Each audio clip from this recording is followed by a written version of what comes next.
அல்லாஹுடைய பயத்தால் அழுத சஹாபாக்கள். ஒரு கிதாப் ஒன்று இருக்குது, தர்தீபுல் அஃப்வா பிதிக்ரி மை யுதில்லஹுமுல்லாஹ் என்ற ஒரு கிதாப் ஒன்று இருக்குது. அந்த கிதாபுடைய முஸன்னிஃப் ஒரு சம்பவத்தை கொண்டு வருகிறார்கள். சபஅத்துன் யுதில்லஹுமுல்லாஹ் யௌம லா தில்ல இல்லா தில்லு. நாளைக்கு மறுமையில் எந்த ஒரு கஷ்டமான ஒரு நிலைமையில் ஒரு ஈடேற்றம் பெறக்கூடிய அந்த 7 கூட்டத்தை பற்றி ஸல்லல்லாஹு அலைஹி வஸல்லம் சொன்னார்கள். அல்லாஹுடைய அர்ஷுடைய நிழலுக்கு கீழால இருக்கக்கூடிய அந்த 7 கூட்டங்கள் ஒரு கூட்டம் அல்லாஹுவை பயந்த, அல்லாஹுடைய பயத்தை உண்டாக்கி கொண்ட வாலிபர்கள் என்பதாக அந்த ஹதீஸிலே வருகிறது.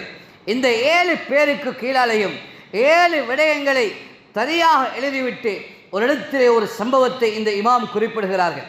அதை சொல்லுகிறார்கள். என்ன தெரியுமா? ஒரு அன்சாரி சஹாபி இருந்தார்கள், இளம் வயதுடைய சஹாபி, ரொம்ப ஏழ்மையான ஒரு சஹாபி, ஒரு அன்சாரி சஹாபி இருந்தார்கள். அவர்களிடத்தில் ஒரு பெண்மணி இவருக்கு ஒரு கடிதம் எழுதினான். எங்களோட பார்வையில் நாங்கள் சொல்ல போனால் லவ் லெட்டர். இந்த வாலிப சஹாபிக்கு இந்த பெண் ஒரு கடிதம் எழுதுறா.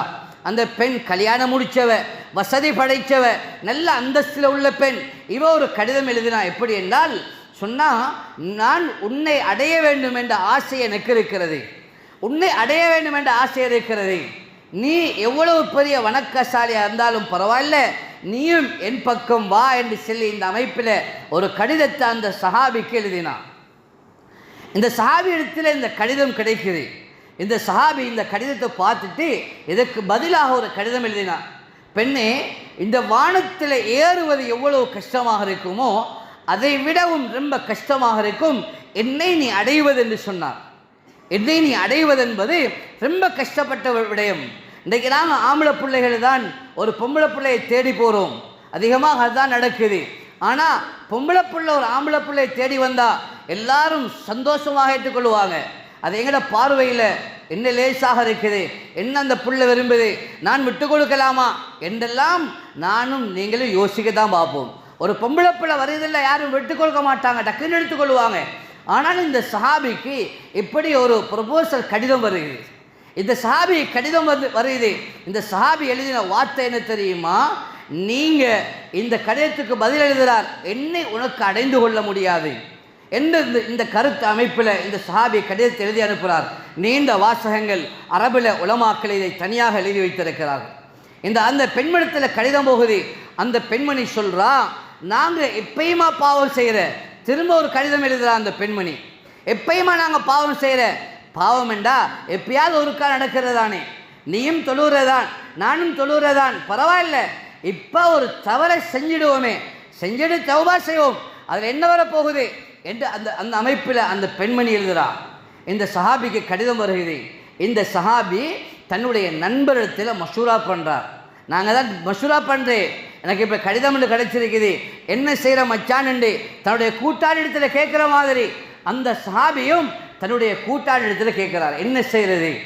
இப்போ அந்த கூட்டாளி சொல்கிறார், நாங்கள் யாராவது ஒரு முக்கியமான ஒரு நல்ல மனிதரை வச்சு அந்த பெண்ணுக்கு தரபியத்தோடு செஞ்சால் நல்லமேன்று ஒரு மஷூராவை சொல்கிறார். இவர் சொன்னார், இந்த சஹாபி, இந்த அன்சாரி சஹாபி சொல்கிறார், எங்களுக்கு எங்கள் ரெண்டு பேரோட இந்த சனியன், இந்த பாவம் தொலைஞ்சு போகட்டும், இதை நாங்கள் இன்னொருத்தருக்கு சொல்லி இதை அவருக்கு விளங்கப்படுத்தவா, இப்படியான ஒரு பாவத்தை இது சொல்ல தேவையில்லை சொன்னார். அப்படி சொல்ல தேவையில்லை. இந்த பெண்ணுக்கு திரும்ப ஒரு கடிதம் எழுதுகிறார். நீண்ட ஒரு வரலாறு இது.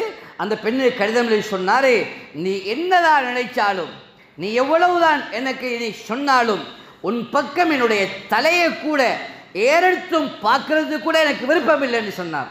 இவர் ஏழை சஹாபி, நல்ல அந்தஸ்து கிடைக்குது. அவர் சொல்கிறா, என்னோட சொத்தெல்லாம் தாரேன், உனக்கு என்ன வேணுமோ அதை கேளு, நான் தாரேன், ஆனால் எனக்கு ஒரே ஒரு ஆசை, உன்னை அடையணுமெண்டு. ஆனால் இவ்வளவு சொல்லியும் அந்த சஹாபி இணங்க இல்லை. இது நடக்குது அசருடைய நேரம், லுஹருடைய நேரத்தில் இந்த சம்பவம் நடக்குது. கண்ணியமானவர்களே, இந்த சஹாபி மகரிபுக்கு முன்னால் உள்ள நேரத்தில் தன்னுடைய வாப்பாவோட உட்கார்ந்து பேசிக்கொண்டிருக்கிறார். வாப்பாவும் மகனும் பேசிக்கொண்டிருக்கிற நேரம் இந்த பெண்மணி கடிதம் எழுதி ஏழாம போய் சொன்னா, உன்னை நான் அடைஞ்சுதான் தீருவேன் என்று ஒரு சூனியக்கார பெண்ணிடத்தில் போய் சூனியம் செய்ய ஆரம்பித்தாள். சூனியம் செய்ய ஆரம்பித்தாள். இந்த சஹாபிக்கு பகல் நடந்த செய்தி மக்ரிபுடைய நேரத்தில் ஞாபகம் இல்லை. இந்த சஹாபிக்கு திடீரென்று அந்த பெண்ணுடைய ஆசை உள்ளத்தில் உண்டாகுது. அவங்க சூனியம் செய்ய இந்த எண்ணம் ஆசை உண்டாகி கொண்டு போகுது. உண்டாக இந்த சஹாபி பயப்பட்டார். வாப்பாடத்தில் சொன்னார், வாப்பா என்னை விடுங்க, நான் தொழ போகிறேன். உடனடியாக எழும்பி 2 ரக்காத் தொழ ஆரம்பித்தார். தொழுதாறு 2 ரக்காத். ஆனால் அந்த பெண்ணுடைய அந்த எண்ணம் கூடிக்கொண்டு போகுதோடைய குறையதில்லை.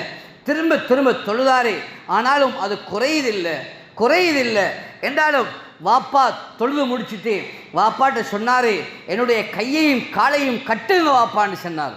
வாப்பா ஆச்சரியமாக கேட்டார், மகனே ஏன் இப்படி சொல்கிறீங்கன்னு கேட்டார். சொன்னார், முதலாவது என்னை கட்டுங்க, அதுக்கு பிறகு நான் பதில் சொல்கிறேன்னு சொன்னார். வாப்பா மகனுடைய கையையும் காலையும் கட்டி வைச்சார். கட்டுறதுக்கு பின்னால் இப்போ வாப்பா கேட்டார், என்ன மகனே என்ன பிரச்சனை?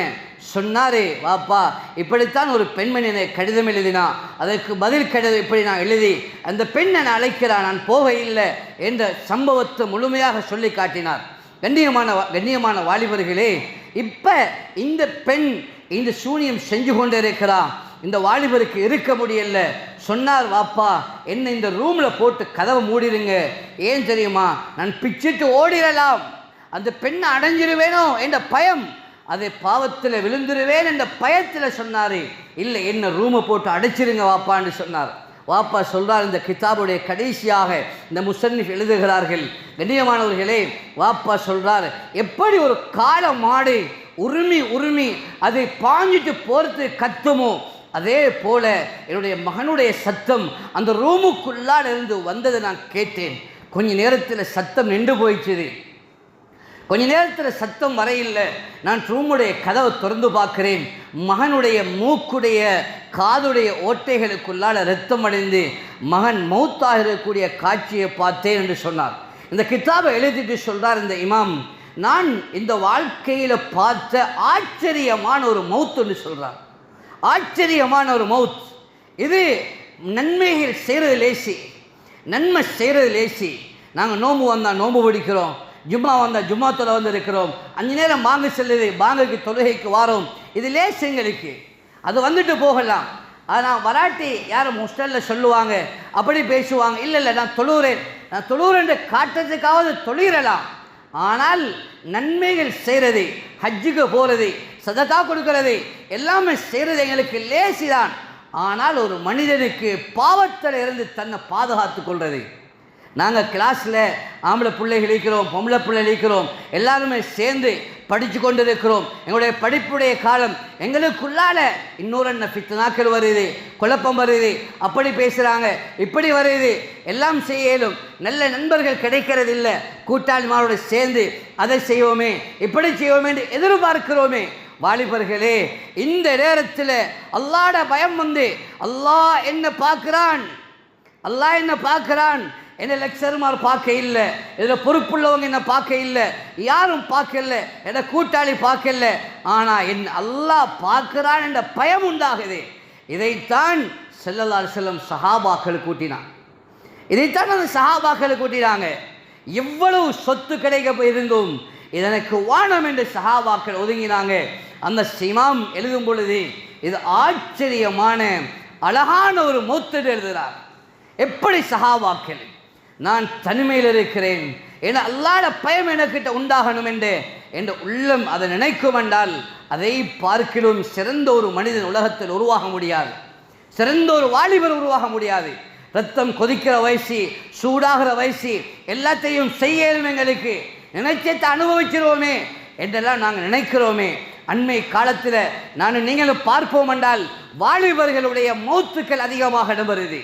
ஸல்லல்லாஹு அலைஹி வஸல்லம் கியாமத்துக்கு நெருக்கமான காலத்தை பற்றி சொல்லும் பொழுது யார் மௌத்தாகிறாங்க என்று எங்களுக்கு தெரியாத அளவுக்கு அதிகமாக மௌத்துக்களை கேள்விப்படுறோம். கண்ணியமானவர்களே, நான் 1 வருஷத்தில் 2 வருஷத்தில் என படிப்பை முடிச்சுட்டு நான் ஏதோ ஒரு அமைப்பில் ஏதோ ஒரு கோர்ஸில் நான் முடிச்சுட்டு போயிடலாம் என்று நான் நினைக்கிறேன்.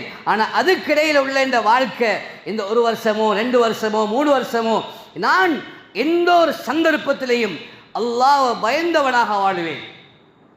நான் கல்சன் உடுத்திருக்கலும், சேட்டு போட்டிருக்கலும், நான் எப்படியான முறையில் வாழ்ந்திருக்கலும், ஆனால் என் உள்ளத்தை அல்லாஹ் எதிர்பார்க்கிறான். நாங்கள் வெளி தோற்றம் அது எங்களுக்கு தேவையில்லை.